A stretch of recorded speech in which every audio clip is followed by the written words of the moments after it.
ನಮಸ್ಕಾರ ವೀಕ್ಷಕರೇ. ಗಂಡ ಹೆಂಡತಿ ರಾತ್ರಿ ಹೇಗೆ ನಿದ್ರೆ ಮಾಡಬೇಕು? ಹಾಸಿಗೆಯ ಎರಡು ಬದಿಯಲ್ಲಿಯೂ ಸ್ವಲ್ಪ ಜಾಗ ಬಿಡಬೇಕು. ಬೆಡ್ಡಿನ ಬಲಭಾಗದಲ್ಲಿ ಪತಿ, ಎಡಭಾಗದಲ್ಲಿ ಪತ್ನಿ ಮಲಗಬೇಕು.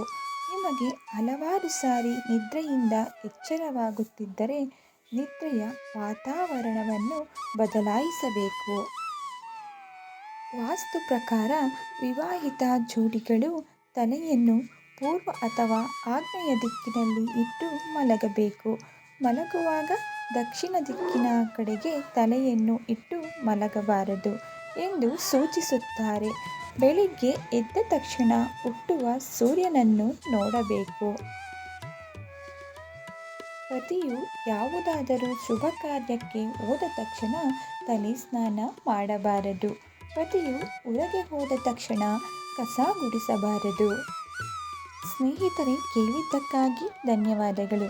ಈ ಉಪಯುಕ್ತವಾದ ಮಾಹಿತಿ ವಿಡಿಯೋ ನಿಮಗೆ ಇಷ್ಟ ಆಗಿದ್ದರೆ ಹೆಚ್ಚಿನ ವಿಡಿಯೋಗಳಿಗಾಗಿ ದಯವಿಟ್ಟು ಚಾನಲ್ನ ಸಬ್ಸ್ಕ್ರೈಬ್ ಮಾಡಿಕೊಳ್ಳಿ.